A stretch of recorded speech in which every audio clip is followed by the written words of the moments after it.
ഒരു കാലത്ത് തിരുവനന്തപുരത്ത് റിയൽ എസ്റ്റേറ്റ് മാഫിയ സംഘമാണ് അവരുടെ കുടിപ്പകയിലൂടെ കണക്കുകൾ തീർത്തിരുന്നത്.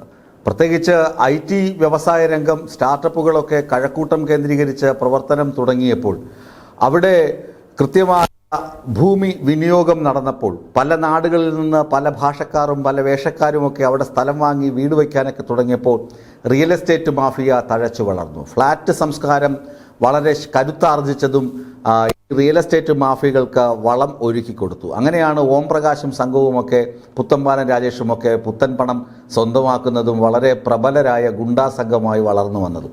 പക്ഷേ ഇപ്പോൾ കഴക്കൂട്ടത്തിൻ്റെ ചിത്രം മാറിയിരിക്കുന്നു. സ്ക്രീനിൽ കഴക്കൂട്ടം റിയൽ എസ്റ്റേറ്റ് മാഫിയകളുടെ വിളനിലം ആയിരുന്നുവെങ്കിൽ ഇപ്പോഴത് ഹണി ട്രാപ്പ് മാഫിയകളുടെ, ഹണി ട്രാപ്പ് സംഘങ്ങളുടെ വിളനിലമായി മാറിയിരിക്കുകയാണ് തിരുവനന്തപുരത്ത് കഴക്കൂട്ടം, ആക്കുളം, കഠിനംകുളം, തുമ്പ തുടങ്ങിയ പ്രദേശങ്ങൾ. ഈ തുമ്പ, കഠിനംകുളം, കഴക്കൂട്ടം പോലീസ് സ്റ്റേഷനുകളിൽ ഇടക്കാലത്ത് രജിസ്റ്റർ ചെയ്യപ്പെട്ട ചില ക്രിമിനൽ കേസുകളുടെ പിന്നിൽ ഹണി ട്രാപ്പ് സംഘങ്ങളുണ്ടെന്ന പോലീസിന്റെ കണ്ടെത്തലാണ് ഏറ്റവും വലിയ ഞെട്ടിക്കുന്ന വെളിപ്പെടുത്തൽ, അല്ലെങ്കിൽ ഞെട്ടിക്കുന്ന ട്വിസ്റ്റ്, ഞെട്ടിക്കുന്ന വിവരം പുറത്ത് എത്തിച്ചിരിക്കുന്നത്. കഴിഞ്ഞ ദിവസം തിരുവനന്തപുരത്ത് ഒരു റാഷിദ് എന്ന ചെറുപ്പക്കാരനെ തട്ടിക്കൊണ്ടുപോയ സംഭവം നിങ്ങളെല്ലാവരും അറിഞ്ഞിരിക്കുമല്ലോ. വെഞ്ഞാറമ്മൂട് സ്വദേശി റാഷിദും അയാളുടെ കാമുകി ഇടുക്കി സ്വദേശിയും കൂടി കാർ പോകുമ്പോൾ മറ്റൊരു കാർ വന്ന് ഇടിക്കുന്നു. ഈ റാഷിദിനെ ഈ ഇടിച്ച കാറിൽ തട്ടിക്കൊണ്ടുപോകുന്നു. ഈ റാഷിദ് ആരായിരുന്നു? ഈ പിടിയിലായ പ്രതികൾ, ഇതിൽ പ്രധാനപ്പെട്ട കാർത്തിക് എന്ന വ്യക്തി ആരായിരുന്നു? ഈ കാർത്തിക് മുമ്പ് ഒരു ഹണി ട്രാപ്പ് കേസിലെ പ്രതിയാണ്. ഹണി ട്രാപ്പും മറ്റ് നിരവധി ക്രിമിനൽ കേസുകളിലെ പ്രതിയാണെന്ന് കഠിനംകുളം പോലീസ് പറയുന്നുണ്ട്. കാട്ടാക്കടയിൽ നിന്ന് ഒരുത്തനെ വിളിച്ചു വരുത്തി അയാളുടെ വില കൂടിയ മൊബൈൽ ഫോണും സ്വർണ്ണാഭരണങ്ങളും പണവും തട്ടിയെടുത്ത സംഭവത്തിൽ പിടിയിലായ പ്രതി ആണ്. അവിടെ നിന്ന് ജാമ്യത്തിലിറങ്ങിയതാണ് കാർത്തിക്. ഈ റാഷിദിന് എങ്ങനെയാണ് കാർത്തിക്കുമായി ഒരു വൈരാഗ്യമുണ്ടാകുന്നത്, അല്ലെങ്കിൽ ഇവർ തമ്മിലുള്ള പക എന്താണ് എന്ന് അന്വേഷിച്ച പോലീസാണ് ഞെട്ടിയത്. രണ്ടുപേരും ഹണി ട്രാപ്പിൽ പങ്കാളികളാണ്. ഹണി ട്രാപ്പ് ഇടപാടിലൂടെ കിട്ടിയ പണം പങ്കുവയ്ക്കുന്നതിലെ തർക്കമാണ് ഈ കാറിടിപ്പിക്കലും തട്ടിക്കൊണ്ടുപോയുള്ള മർദ്ദനവുമൊക്കെ അതിൻ്റെയൊക്കെ കാരണമായി തീരുന്നത്. ഇവിടെ എങ്ങനെയാണ് ഹണി ട്രാപ്പ് തഴച്ചു വളരുന്നത്? നമുക്കറിയാം, കഴക്കൂട്ടത്തേക്ക് പോയിട്ടുള്ള ആളുകൾക്കറിയാം. മുമ്പ് 8 വീട്ടിൽ പിള്ളമാരുടെ നാടായിരുന്നു കഴക്കൂട്ടം. കഴക്കൂട്ടം ഇങ്ങനെ പലപ്പോഴും ചരിത്രപ്രധാനമായി തഴയപ്പെട്ട സ്ഥലമായിരുന്നു.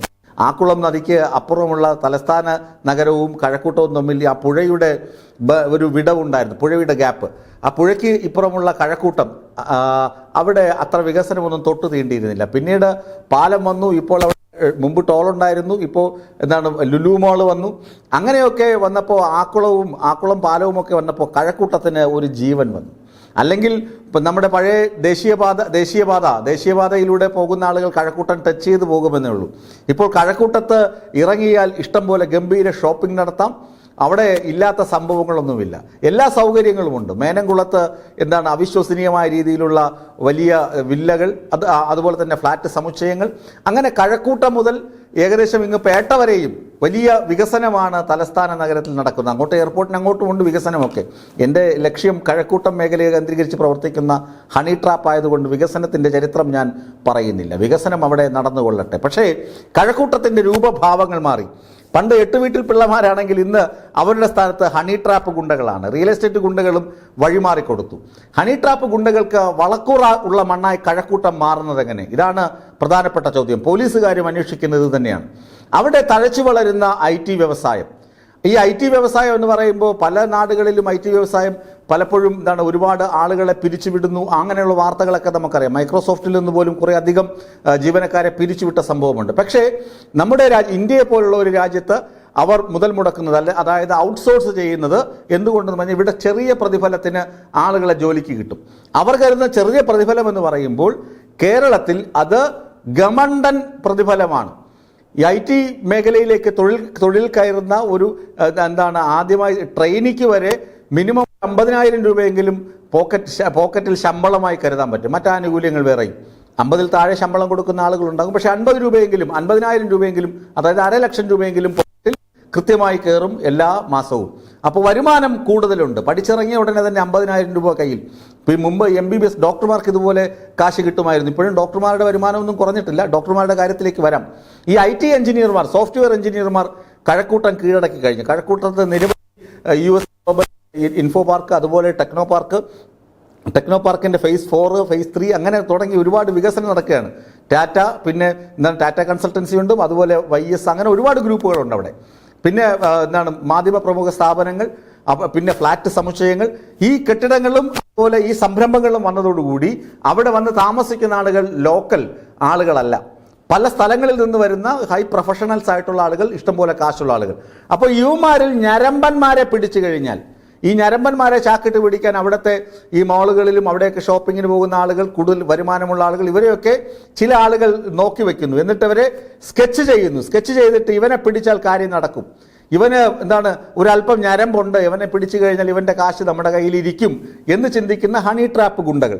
ഈ ഗുണ്ടകൾക്കും IT മേഖലയിൽ നല്ല പിടിപാടുണ്ട്, നല്ല ബന്ധമുണ്ട്. അവിടെ നിന്നാണ് ഇവരുടെ ഇരകളെ കണ്ടെത്തുന്നത്. അതുപോലെ മെഡിക്കൽ മേഖലയിൽ അവിടെ സ്വകാര്യ ആശുപത്രികൾ ധാരാളമുണ്ട്. ആ സ്വകാര്യ ആശുപത്രിയിൽ ജോലി നോക്കുന്ന ഡോക്ടർമാർക്ക് അത്യാവശ്യം നല്ല വരുമാനമുണ്ട്. അതുപോലെ അങ്ങനെയുള്ള ആളുകളെയും ഇവർ നോക്കുന്നു. അങ്ങനെ പ്രൊഫഷണൽസ് ആയിട്ടുള്ള ആളുകളെ തരം പോലെ കണ്ടെത്തി ഈ കുരുക്കിൽ ഇങ്ങനെയുള്ള കുരുക്കുകളിൽ കൊണ്ടെത്തിക്കാൻ പറ്റുന്നു. എല്ലാം ഹണി ട്രാപ്പായി മാറണമെന്നില്ല. ചില ആളുകൾക്ക് ചില ഇടനിലക്കാരിൽ നിന്ന് കൂട്ടിക്കൊടുപ്പ് എന്ന് പറയുമല്ലോ, അങ്ങനെയുള്ള സംഭവങ്ങൾ ചെയ്ത് കാശുണ്ടാക്കുന്ന ആളുകൾ അവിടെയുണ്ട്. അതിൽ ചിലതാണ് ഹണി ട്രാപ്പായി മാറുന്നത്. പിടിക്കപ്പെടുമ്പോൾ മാത്രമാണ് അത് ഹണി ട്രാപ്പായി മാറുന്നത്. മറ്റതൊക്കെ ചില രഹസ്യ കൂട്ടിക്കൊടുക്കലുകൾ, ഇടനിലക്കാർ, അങ്ങനെയൊക്കെയാണ്. ആണിന് പെണ്ണിനെയും പെണ്ണിന് ആണിനെയും സ്വരുക്കൂട്ടി കൊടുക്കുന്ന സംഘങ്ങൾ അവിടെ തഴച്ചു വളരുന്നുണ്ട്. അതിൽ പിടിക്കപ്പെടുമ്പോഴാണ് അത് ഹണി ട്രാപ്പായി മാറുന്നതും ഇതുപോലെ കുടിപ്പകയ്ക്ക് റാഷിദും കാർത്തിക്കുമൊക്കെ തമ്മിൽ ഇടിച്ചു ചാകാൻ പോയ കുടിപ്പകയായി മാറുന്നത്. ഇവിടെ കാശ് ധാരാളം ഇവർക്ക് കിട്ടുന്നുണ്ട്. ഈ കാശ് എങ്ങനെ വിനിയോഗിക്കണമെന്നറിയില്ല. അപ്പനമ്മമാർക്കും കോടിക്കണക്കിന് ആസ്തി ഉള്ളത് കൊണ്ടാണല്ലോ ഇവരെ പഠിപ്പിച്ചതും ഇത്ര രൂപ കൊടുത്ത് പഠിപ്പിച്ച് കയറ്റുന്നത്. ചില സാധാരണക്കാരായ ആളുകളും അവിടെ വന്ന് പെട്ടുപോകാറുണ്ട്. അവരൊന്നും ഇത്തരം കുരുക്കുകളിൽ ചെന്ന് പെടാറില്ല, ഇമ്മോറൽ ട്രാഫിക്കിൽ ചെന്ന് പെടാറില്ല. ഏതായാലും ഇങ്ങനെയുള്ള ഒരു ഹണി ട്രാപ്പിന്റെ വലിയ തലസ്ഥാനമായി, അല്ലെങ്കിൽ കൂട്ടിക്കൊടുപ്പിന്റെ വലിയ കേന്ദ്രമായി ഈ പ്രദേശം മാറിക്കൊണ്ടിരിക്കുന്നു. അതിന്റെ പ്രത്യക്ഷ തെളിവുകളാണ് പോലീസ് കേസുകൾ. തുമ്പ, കഠിനംകുളം, കഴക്കൂട്ടം പോലീസ് സ്റ്റേഷനുകളിൽ പോയി കേസ് പരിശോധിച്ചാൽ, അവിടെ ഉണ്ടായിട്ടുള്ള ക്രിമിനൽ കേസുകളുടെ ബാക്ക്ഗ്രൗണ്ട് പരിശോധിച്ചാൽ നിങ്ങൾക്ക് ഈ വിവരം ലഭിക്കും. ഇത് ഞാൻ ചുമ്മാ ഗണിച്ചിരുന്ന് പറയുന്നതല്ല, പോലീസിൽ നിന്ന് എനിക്ക് കിട്ടിയ വിവരങ്ങൾ അനുസരിച്ച് പറയുന്നതാണ്. പിന്നെ എല്ലാ വാർത്താ മാധ്യമങ്ങളും റാഷിദും കാർത്തിക്കും തമ്മിലുള്ള ഈ സംഘർഷത്തിന്റെ കാരണം ഹണി ട്രാപ്പാണെന്ന് അച്ചടി ഭാഷ നിരത്തിയിട്ടുമുണ്ട്. അപ്പോൾ ഇത് ചുമ്മാ കഴക്കൂട്ടത്തുകാരെ നാണം കെടുത്താൻ പറയുന്നതല്ല. എൻ്റെ നാട് തന്നെയാണ് തലസ്ഥാന നഗരം എന്ന് പറയുന്നത്. അപ്പോൾ എൻ്റെ നാട്ടുകാരെ മോശപ്പെടുത്താൻ പറയുന്നത്, നാട്ടിൽ ഇതൊക്കെ നടക്കുന്നുണ്ട്. പിന്നെ മറ്റൊരു കാര്യം, അവിടുത്തെ സമ്പന്നനും സമ്പത്ത് ഇല്ലാത്തവനും തമ്മിലുള്ള വ്യതിയാനവും വളരെ വ്യത്യാസമുണ്ട്. ഇവർ തമ്മിലുള്ള കുടിപ്പകയും കൂടിയിട്ടുണ്ട്. അതായത് സാധാരണ അവിടെയുള്ള ലോക്കൽസിനെ ചേരിയായി വേർതിരിക്കുകയും മറ്റുള്ള ആളുകളെ ഒരല്പം സമ്പന്നരായിട്ട് വേർതിരിക്കുകയും ചെയ്യുന്ന കച്ചവട സ്ഥാപനങ്ങൾ അവിടെയുണ്ട്. ഇതെല്ലാം മാറുന്ന നാടിന്റെ വിഗതിഗതികളെ ചൂണ്ടിക്കാട്ടുന്നതാണ്. അതൊക്കെ വികസനത്തിന്റെ ഭാഗമായി അതൊക്കെ ഉണ്ടാകും. മുംബൈയിലെ ചേരികളെ കുറിച്ച് കേട്ടിട്ടില്ലേ? ഒരിടത്ത് വികസനം ഉണ്ടാകുമ്പോൾ മറുസൈഡിൽ ചേരികളും ഉണ്ടാകും. അതുപോലെ കഴക്കൂട്ടത്തും ചേരികളുമുണ്ട്. അതുപോലെ വികസിത ഈ ഫ്ളാറ്റുകളുടെ മുഖവും നമുക്ക് കാണാൻ കഴിയും. പക്ഷേ ഇതിന്റെ അകത്തളങ്ങളിൽ നടക്കുന്നത് ഹണി ട്രാപ്പും അതുപോലെ തന്നെ കൂട്ടിക്കൊടുക്കലുമാണ് എന്നതറിയുമ്പോഴാണ് മലയാളികൾ മൂക്കത്ത് വിരൽ വെക്കുന്നത്. അങ്ങനെ ഹണി ട്രാപ്പ് വ്യവസായം കഴക്കൂട്ടത്ത് പുരോഗമിക്കുന്നുണ്ട്. Honey trap കുടിപ്പകയും.